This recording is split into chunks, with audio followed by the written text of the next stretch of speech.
FCI ने सुझाव private traders के कहने ते कीता है। ਉਹਦੀ फसल ਤਾਂ खरीदनी है जे वो आपदी जमीन दी मालकी दी फर्द जमा कराएगा। बहुत ज़्यादा फार्मर वो ने जिन्होंने को आपदी जमीन है ही नहीं। हुण फार्मर कणक वड्डूगा भी सामूगा मंडी च लियाऊगा कि 10 ਚੱਕਰ ਉਹਦੇ ਪਟਵਾਰੀ ਦੇ ਮਾਰੂ। ਦੂਜੇ ਪਾਸੇ ਇੱਕ ਗੱਲ ਇਹ ਵੀ ਹੈਗੀ ਹੈ ਜੀ, ਜਿਹੜਾ ਇਹ ਫਰਦਾਂ ਵਾਲਾ ਚੱਕਰ ਹੁੰਦਾ ਉਹਦੇ 'ਚ ਭ੍ਰਿਸ਼ਟਾਚਾਰ ਵੀ ਬੜਾ ਹੁੰਦਾ ਹਨਾ। ਇਹ ਹੋਰ ਜਿਹੜਾ ਕਿਸਾਨ ਆ ਵਿਚਾਰੇ ਹੋਰ ਪੈਸੇ ਥੱਲੇ ਆਉਣਗੇ ਇਸ ਗੱਲ ਕਰਕੇ। ਜੇ ਅਸੀਂ ਫਰਦ ਲਵਾਂਗੇ ਫਾਰਮਰ ਦੀ ਪਤਾ ਲੱਗੇਗਾ ਕਿ ਜ਼ਮੀਨ ਕਿੰਨੀ ਆ, ਉਹਦੀ ਕਿੰਨੀ ਇਨਕਮ ਹੋ ਰਹੀ ਹੈ, ਕਿੰਨਾ ਹੋ ਸਕਦਾ, ਸ਼ਾਇਦ ਇਸ ਤਰ੍ਹਾਂ ਦਾ ਵੀ ਕੁਝ ਹੋਵੇ। ਹੁਣ ਇਹਦੇ 'ਚ ਜਦੋਂ ਮੋਇਸਚਰ ਕੰਟੈਂਟ ਇਹਨਾਂ ਨੇ 14 ਤੋਂ 12% ਕਰਤਾ ਜਾਂ 16 ਤੋਂ 14 ਕਰਤਾ, 12 ਕਰਤਾ, ਇਹਦਾ ਮਤਲਬ ਉਹ ਇੱਕ ਹੋਰ ਕਰਪਸ਼ਨ ਦਾ ਮੁੱਦਾ ਸ਼ੁਰੂ ਹੋ ਜਾਣਾ। ਮੰਡੀਆਂ 'ਚ ਕਣਕ ਅੱਗੇ ਵੀ ਗਡਾਊਨਾਂ 'ਚ ਖਰਾਬ ਹੁੰਦੀ, ਉਹ ਇਸ ਕਰਕੇ ਖਰਾਬ ਨਹੀਂ ਹੁੰਦੀ ਕਿ ਮੋਇਸਚਰ ਜ਼ਿਆਦਾ ਹੈ। ਇਸ ਕਰਕੇ ਖਰਾਬ ਹੁੰਦੀ ਹੈ ਕਿ ਉਹਨੂੰ 4-4 ਸਾਲ ਉੱਥੋਂ ਚੁੱਕਦੇ ਹੀ ਨਹੀਂ। ਪ੍ਰਾਈਵੇਟ ਟਰੇਡਰ ਆਉਣ, ਉਹ ਜਿਵੇਂ ਮਰਜ਼ੀ ਖਰੀਦਣ, ਜਿਵੇਂ ਮਰਜ਼ੀ ਵੇਚਣ। ਜਿਹੜੀ ਹੁਣ ਨਵੇਂ ਕਾਨੂੰਨ ਬਣੇ ਨੇ 15 'ਚ ਸ਼ੁਰੂ ਹੋ ਗਿਆ ਸੀ। ਤੁਸੀਂ ਖੇਤੀ ਕਾਨੂੰਨ ਲਿਆਂਦੇ ਸੀ, ਉਹਨਾਂ ਦੇ ਇਵਜ਼ ਦੇ ਵਿੱਚੋਂ ਹੁਣ ਇਹ ਹੋਰ ਚੀਜ਼ਾਂ ਵਿੱਚ ਐਡ ਕਰਕੇ ਮੇਰੇ ਖਿਆਲ 'ਚ ਫਾਰਮਰ ਨੂੰ ਤੇ ਆਮ ਲੋਕਾਂ ਨੂੰ ਤੰਗ ਕਰਨ ਦਾ।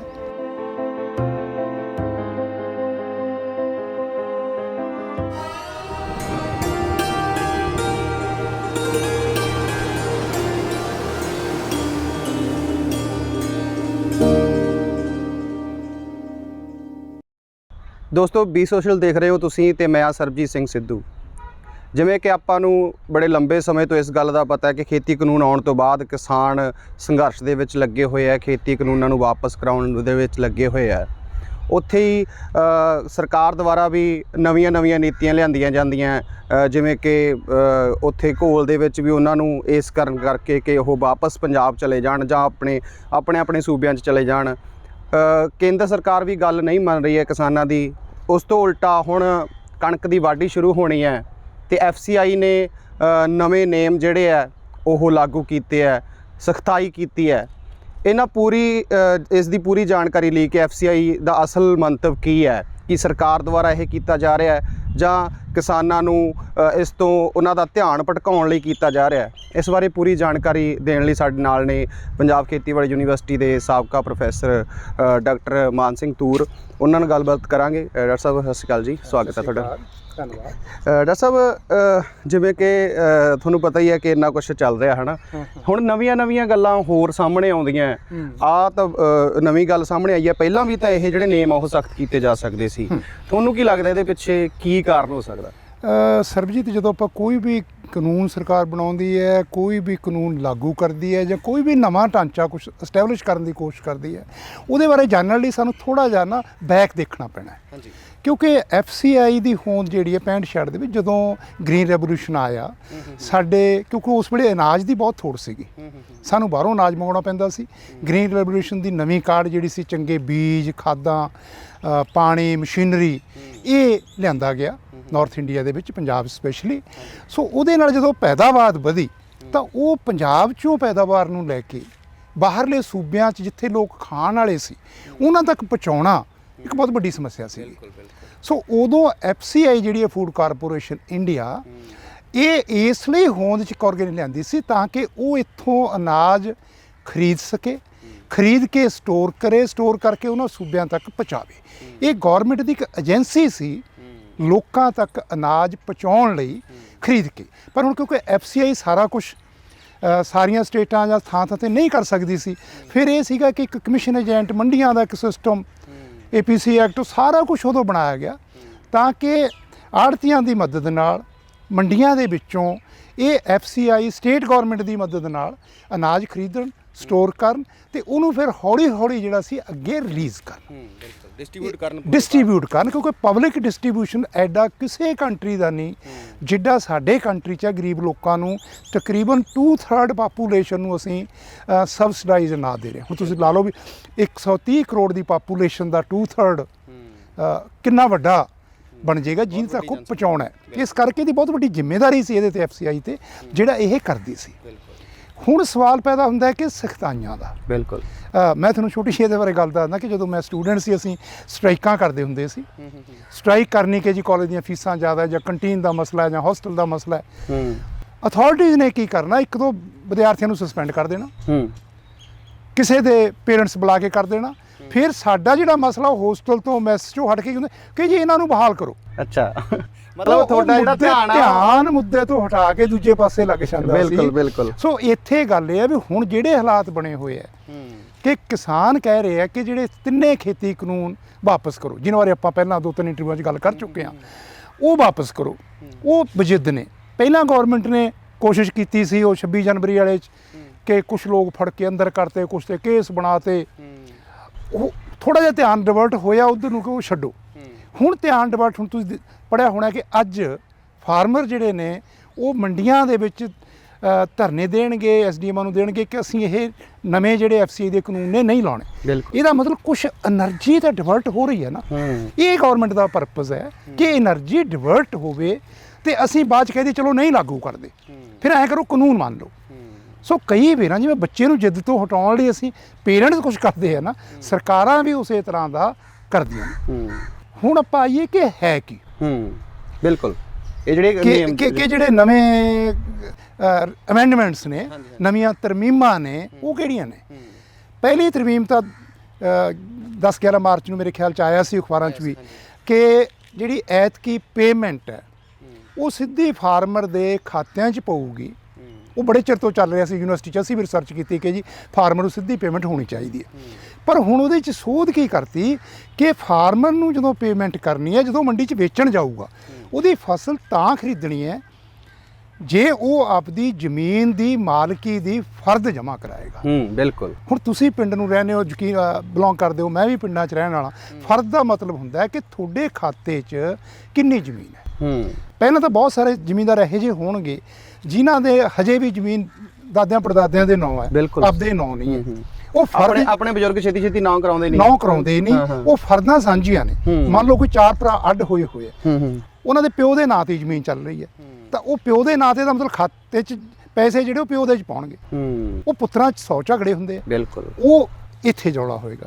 ਇਦੋਂ ਵੀ ਜਿਹੜੀ ਵੱਡਾ ਮੁੱਦਾ ਉਹ ਇਹ ਹੈ ਕਿ ਸਾਡੇ ਬਹੁਤ ਜ਼ਿਆਦਾ ਫਾਰਮਰ ਉਹ ਨੇ ਜਿਨ੍ਹਾਂ ਕੋਲ ਆਪਦੀ ਜ਼ਮੀਨ ਹੈ ਹੀ ਨਹੀਂ, ਜਿਹੜੇ ਠੇਕੇ ਤੇ ਲੈ ਕੇ ਕਰਦੇ। ਉਹ ਠੇਕੇ ਤੇ ਲੈ ਕੇ ਕਰਦੇ ਨੇ, ਜਾਂ ਕਈ ਛੋਟੇ ਜ਼ਿਮੀਂਦਾਰ ਨੇ ਜਿਨ੍ਹਾਂ ਕੋਲ 2-4 ਏਕੜ ਜ਼ਮੀਨ ਹੈ ਪਰ ਉਹਨਾਂ ਨੇ ਟਰੈਕਟਰ ਰੱਖੇ ਨੇ, ਸਭ ਕੁਝ ਰੱਖਿਆ, ਉਹ 100-100 200 ਏਕੜ ਲੈ ਕੇ ਠੇਕੇ ਤੇ ਕਰਦੇ ਨੇ। ਬਿਲਕੁਲ ਬਿਲਕੁਲ। ਉਹਨਾਂ ਦੇ ਫਿਰ ਜਿਹੜੀ ਫਰਦ ਹੈ ਉਹ ਜਿਹੜੀ 100 ਏਕੜ 200 ਏਕੜ ਜਾਂ ਠੇਕੇ ਵਾਲੀ ਹੈ, ਉਹ ਫਰਦ ਦੇ ਉੱਤੇ ਜਿਹੜੇ ਪੈਸੇ ਪੇਮੈਂਟ ਹੈ ਉਹ ਉਹਨਾਂ ਨੂੰ ਹੋਰ ਮਾਲਕ ਦੇ ਖਾਤੇ ਜਾਊ।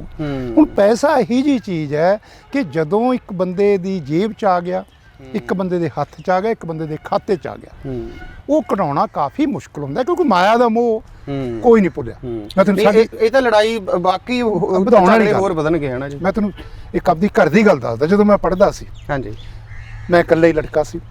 ਮੇਰੇ ਫਾਦਰ ਖੇਤੀ ਕਰਦੇ ਸੀ। ਉਹਨਾਂ ਨੇ ਜੋ ਵੇਚਣਾ ਵੱਟਣਾ ਲਿਆ ਕੇ ਮੇਰੀ ਮਦਰ ਨੂੰ ਫੜਾ ਦੇਣਾ। ਉਹਨੂੰ ਬੈਂਕਾਂ 'ਚ ਰੱਖਣ ਦਾ ਵਾੜਾ ਨਹੀਂ ਸੀ, ਸੰਦੂਕ 'ਚ ਪੇਟੀ 'ਚ ਰੱਖਦੇ ਸੀ। ਜਦੋਂ ਲੋੜ ਪੈਣੀ ਤੇ ਅਸੀਂ ਬੜੀ ਮਿਹਨਤ ਨਾਲ ਮਦਰ ਤੋਂ ਪੈਸੇ ਲੈਣੇ। ਉਹਨਾਂ ਕਹਿਣਾ ਨਹੀਂ ਹੈ ਨਹੀਂ, ਫਾਦਰ ਨੇ ਕਹਿਣਾ ਵੀ ਆਪਾਂ ਵਿੱਚ ਉਹ ਨਹੀਂ, ਉਹ ਦੇਖਾਂਗੇ ਹੋਰ ਕਿਤੇ ਕਰਾਂਗੇ ਫਲਾਣਾ। ਮਤਲਬ ਕਿ ਸਾਨੂੰ ਦੇ ਲਈ ਫੀਸ ਭਰਨ ਨੂੰ ਪੈਸੇ ਕਢਾਉਣੇ ਕਈ ਵਾਰ ਔਖਾ ਹੋ ਜਾਂਦਾ ਸੀ। ਇਹ ਲੀਮ ਲਾਗੂ ਹੋ ਗਿਆ, ਇਹਦੇ 'ਚ ਜੱਟਾਂ ਦਾ ਜਿਹੜਾ ਹੈਗਾ ਉਹ ਕਾਫੀ ਵਾਧਾ ਵੱਜੂਗਾ। ਤੇ ਬਹੁਤ ਲੋਕ ਸਾਡੇ ਇਹੋ ਜਿਹੇ ਨੇ ਜਿਹੜੇ, ਕਿਉਂਕਿ ਪੰਜਾਬ 'ਚ ਤੁਹਾਨੂੰ ਪਤਾ ਕਿ NRI ਬਹੁਤ ਬਾਹਰ ਗਏ ਨੇ। ਹਾਂ ਬਿਲਕੁਲ। ਜ਼ਮੀਨਾਂ ਸਾਰਿਆਂ ਦੀਆਂ ਇੱਥੇ ਨੇ।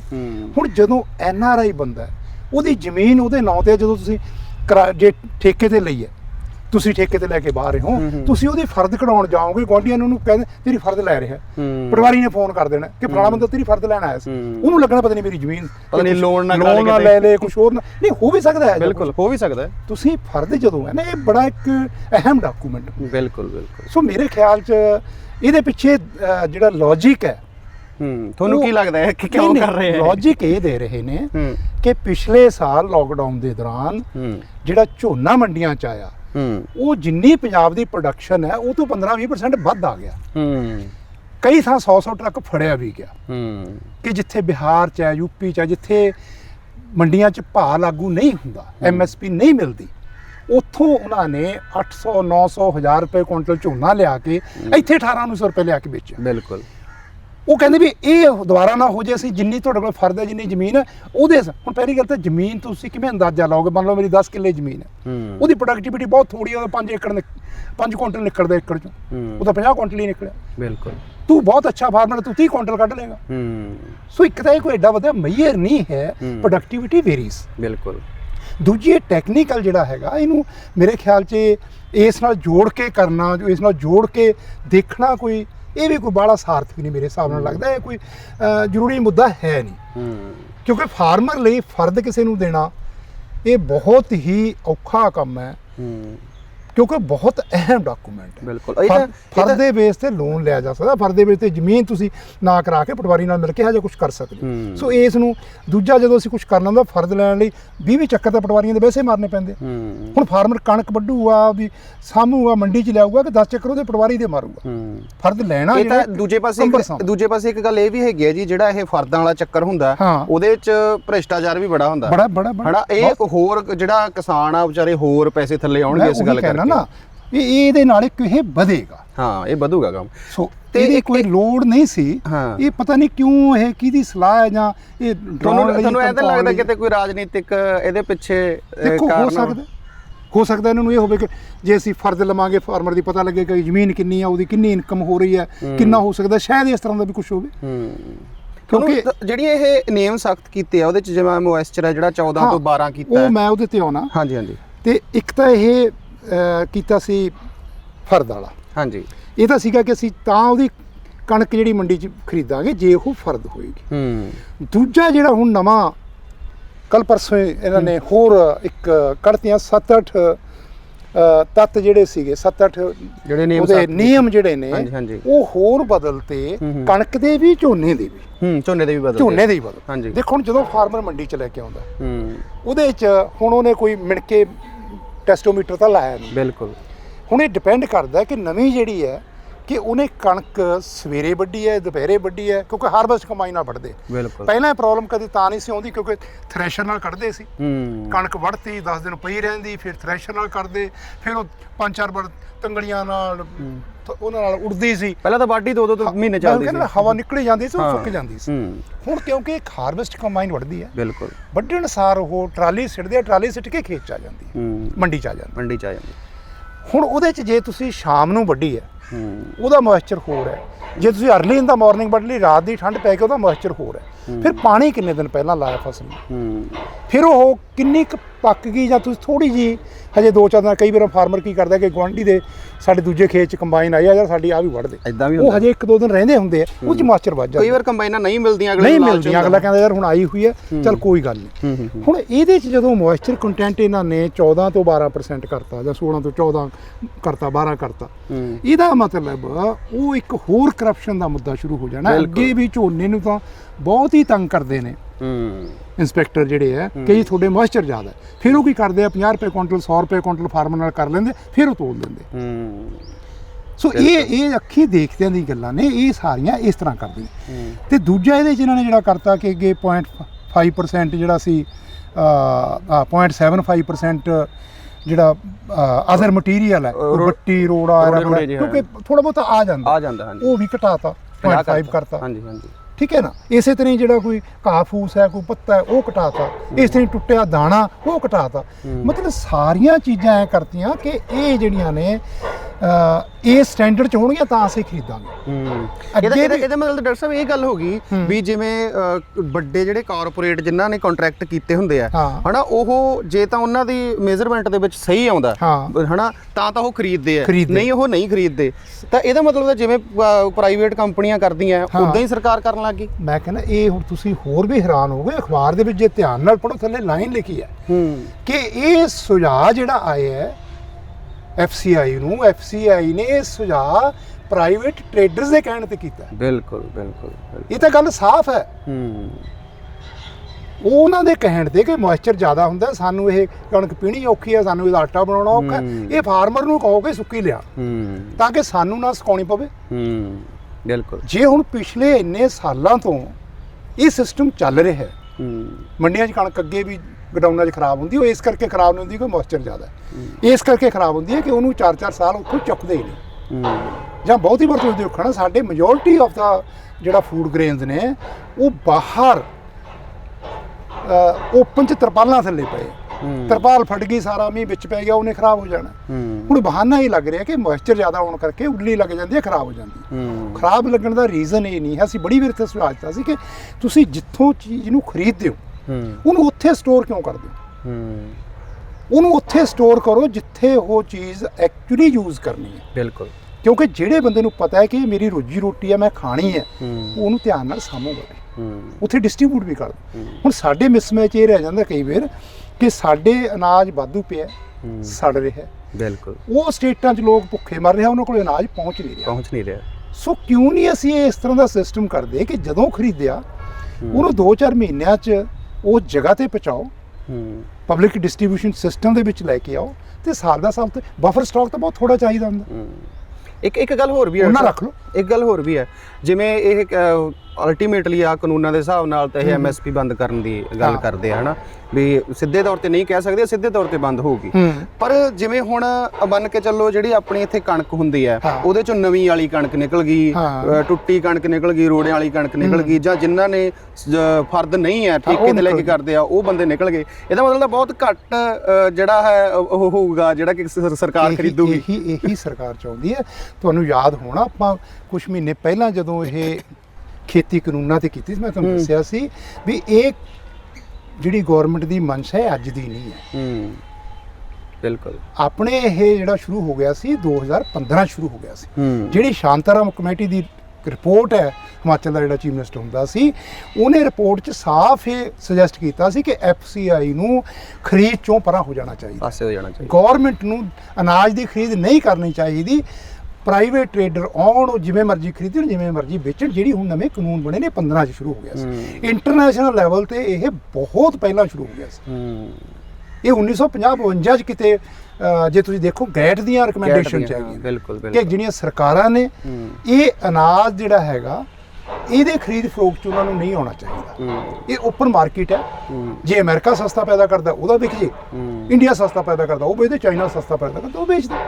ਹੁਣ ਉਸੇ ਪਾਸੇ ਵੱਲ ਨੂੰ ਇਹ ਕਦਮ ਨੇ। ਜੇ ਇਹਨਾਂ ਨੂੰ ਹਿਸਟੋਰੀਕਲ ਕਰਕੇ ਦੇਖੀਏ ਤਾਂ ਬੜੀ ਪਲੈਨਡ ਤੇ ਸੋਚੀ ਸਮਝੀ ਚਾਲ ਲੱਗਦੀ, ਕਿਉਂਕਿ ਐਸੇ ਕਣਕ ਦਾ ਮੋਇਸਚਰ ਨੂੰ ਖਰਾਬ ਕਰੂਗਾ।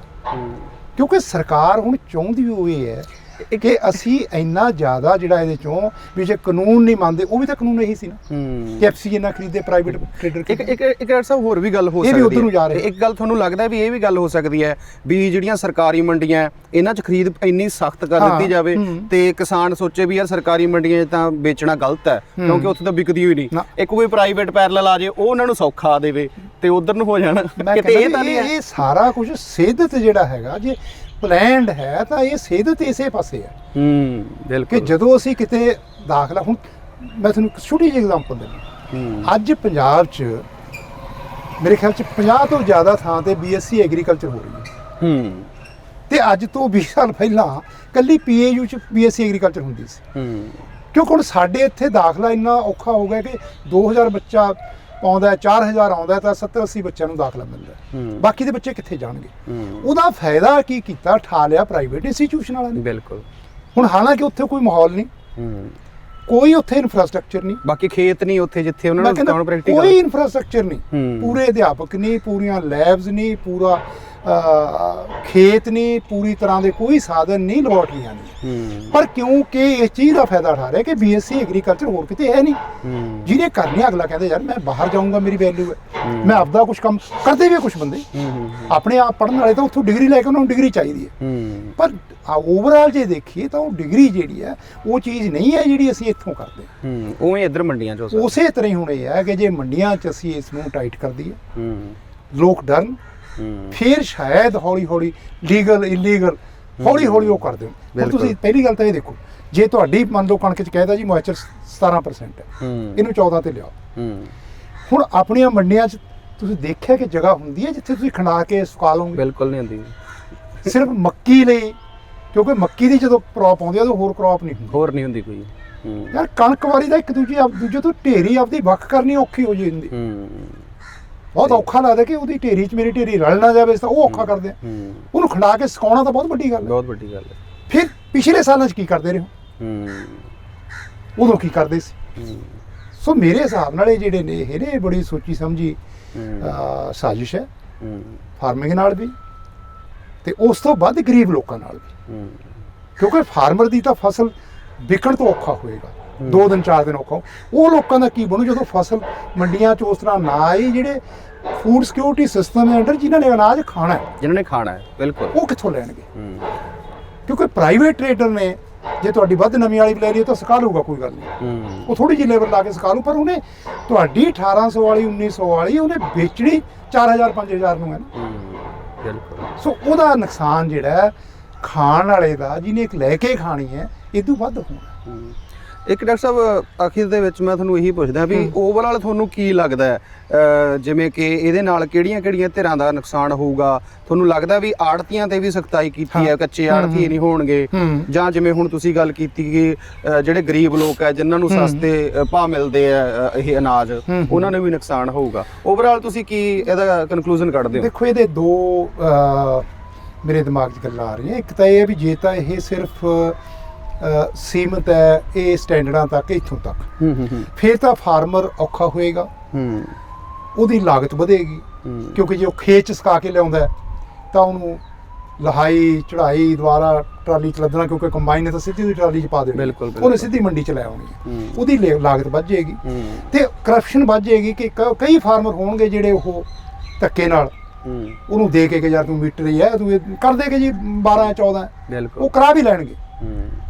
ਉਹਦੇ ਨਾਲ ਕੀ ਹੈ ਕਿ ਜਿਹੜੇ ਮੁਲਾਜ਼ਮ ਨੇ ਮੰਡੀ ਬੋਰਡ ਦੇ ਹੋਰ ਦੇ, ਉਹਨਾਂ ਦੀ ਜੇਬ 'ਚ ਪੈਸਾ ਆ ਜਾਊਗਾ, ਫਾਰਮਰ ਦੀ ਜੇਬ 'ਚ ਪੈਸਾ ਚਲਾ ਗਿਆ, ਉਹ ਦੋਨੇ ਤਰ੍ਹਾਂ ਇਨਵੋਲਵ ਹੋ ਗਈਆਂ। ਉਹਦੇ ਨਾਲ ਇੱਕ 'ਚੋਂ ਪੈਸਾ ਦੂਜੇ 'ਚ ਚਲਾ ਗਿਆ, ਕੋਈ ਬੜਾ ਵੱਡਾ ਹੋ ਨਹੀਂ ਹੋਣਾ। ਪਰ ਜੇ ਇਸ ਨੇ ਮੰਡੀ ਸਿਸਟਮ ਨੂੰ ਤੋੜਤਾ, ਫਾਰਮਰ ਤੰਗ ਜ਼ਿਆਦੇ ਆ ਗਏ, ਪ੍ਰਾਈਵੇਟ ਟ੍ਰੇਡਰ ਆ ਗਿਆ, ਫਿਰ ਉਹਦੇ ਨਾਲ ਮੰਡੀਆਂ ਦਾ ਵੀ ਨੁਕਸਾਨ, ਮੰਡੀ ਲੇਬਰ ਦਾ ਵੀ ਨੁਕਸਾਨ। ਕਿਉਂਕਿ ਜਿਹੜੀ ਪ੍ਰਾਈਵੇਟ ਟ੍ਰੇਡਰ ਨੇ ਆਉਣਾ, ਉਹਨਾਂ ਨੇ ਆੜ੍ਹਤੀਆਂ ਵਾਂਗੂ ਨਹੀਂ ਆਉਣਾ।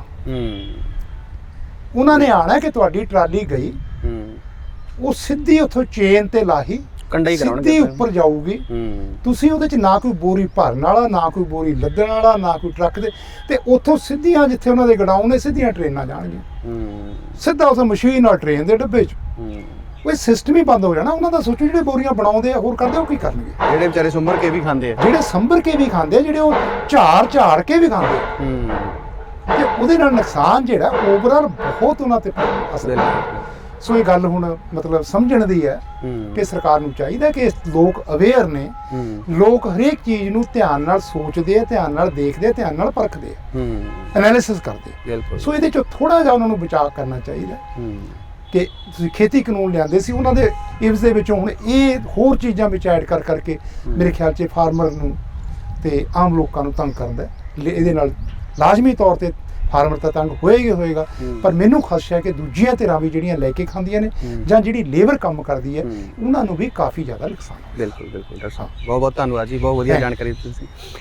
ਦੋਸਤੋ, ਜਿੱਥੇ ਇੱਕ ਪਾਸੇ ਖੇਤੀ ਕਾਨੂੰਨ ਨੂੰ ਲੈ ਕੇ ਕਿਸਾਨ ਨਹੀਂ ਮੰਨ ਰਹੇ, ਤਾਂ ਸਰਕਾਰ ਕੋਈ ਹੋਰ ਹੱਥ ਕੰਡੇ ਅਪਣਾ ਕੇ ਇਹਨਾਂ ਕਾਨੂੰਨਾਂ ਨੂੰ ਸਿੱਧੇ ਤੌਰ ਤੇ ਲਾਗੂ ਕਰਨਾ ਚਾਹੁੰਦੀ ਹੈ। ਕਿਉਂਕਿ ਜੇਕਰ ਸਖਤਾਈ ਹੋ ਜੂਗੀ ਸਰਕਾਰੀ ਮੰਡੀਆਂ ਦੇ ਵਿੱਚ, ਜਿਵੇਂ ਕਿ ਨਵੀਂ ਦੀ ਹੋ ਗਈ ਜਾਂ ਟੁੱਟ ਭੱਜ ਦੀ ਹੋ ਗਈ ਜਾਂ ਇਹੋ ਜਿਹੀਆਂ ਜਿਵੇਂ ਜਮ੍ਹਾਂਬੰਦੀ ਦੀ ਹੋ ਗਈ, ਤੇ ਇਹ ਜੇ ਸਖਤਾਈ ਹੋਊਗੀ ਕਿ ਇਹ ਹੋਊਗਾ ਤਾਂ ਹੀ ਤੁਹਾਡੀ ਜਿਹੜੀ ਫਸਲ ਹੈ, ਤੁਹਾਡੀ ਜਿਣਸ ਉਹ ਵਿਕੂਗੀ, ਤਾਂ ਜਿਹੜੇ ਇਹ ਕਾਨੂੰਨ ਹੈ ਇੱਕ ਤਰੀਕੇ ਨਾਲ ਲਾਗੂ ਹੀ ਹੋ ਜਾਣਗੇ। ਕਿਉਂਕਿ ਜੇਕਰ ਉਧਰ ਸਰਕਾਰੀ ਮੰਡੀਆਂ ਦੇ ਵਿੱਚ ਸਖਤਾਈ ਹੋਊਗੀ ਤੇ ਕੋਈ ਪ੍ਰਾਈਵੇਟ ਬੰਦਾ ਖਰੀਦੂਗਾ, ਉਹ ਘੱਟ ਉਹਦੇ ਨਾਲ ਬੀਜੂਗਾ, ਜੇ ਨਵੀਂ ਵੱਧ ਵੀ ਲੈ ਸਕਦਾ, ਤਾਂ ਜਿਹੜੀਆਂ ਸਰਕਾਰੀ ਮੰਡੀਆਂ ਆਪਣੇ ਆਪ ਜਿਹੜੇ ਕਿਸਾਨ ਆ ਉਧਰ ਜਾਣਾ ਬੰਦ ਕਰ ਦੇਣਗੇ। ਤਾਂ ਸਾਨੂੰ ਸੋਚਣਾ ਚਾਹੀਦਾ ਕਿ FCI ਜਿਹੜੀ ਆ ਉਹ ਇਹੋ ਜਿਹੇ ਜਿਹੜੇ ਸਖਤ ਨੇਮ ਆ ਉਹ ਕਿਉਂ ਲੈ ਕੇ ਆ ਰਹੀ ਹੈ, ਸਰਕਾਰ ਦੀ ਇਹਦੇ ਪਿੱਛੇ ਕੀ ਮਨਸ਼ਾ ਹੈ। ਤਾਂ ਕਿਸਾਨਾਂ ਨੂੰ ਇਸ ਦਾ ਬਹੁਤ ਵੱਡਾ ਘਾਟਾ ਹੋਊਗਾ, ਬਹੁਤ ਵੱਡਾ ਨੁਕਸਾਨ ਹੋਊਗਾ, ਉਹਨਾਂ ਦੇ ਖਰਚੇ ਵਧਣਗੇ। ਤਾਂ ਸਰਕਾਰ ਨੂੰ ਜ਼ਰੂਰ ਸੋਚਣਾ ਚਾਹੀਦਾ ਕਿ ਕਾਨੂੰਨ ਜੇਕਰ ਕਿਸਾਨਾਂ ਦੇ ਹਿੱਤ ਵਿੱਚ ਨਹੀਂ ਹੈ ਤਾਂ ਉਹਨਾਂ ਨੂੰ ਰੱਦ ਕਰੇ, ਤੇ ਨਾਲ ਦੀ ਨਾਲ ਜਿਹੜੇ FCI ਨੇ ਇਹ ਜਿਹੇ ਸਖਤ ਨੇਮ ਲੈ ਕੇ ਆਈ ਹੈ ਉਹਨਾਂ ਨੂੰ ਵੀ ਰੱਦ ਕਰੇ। ਧੰਨਵਾਦ।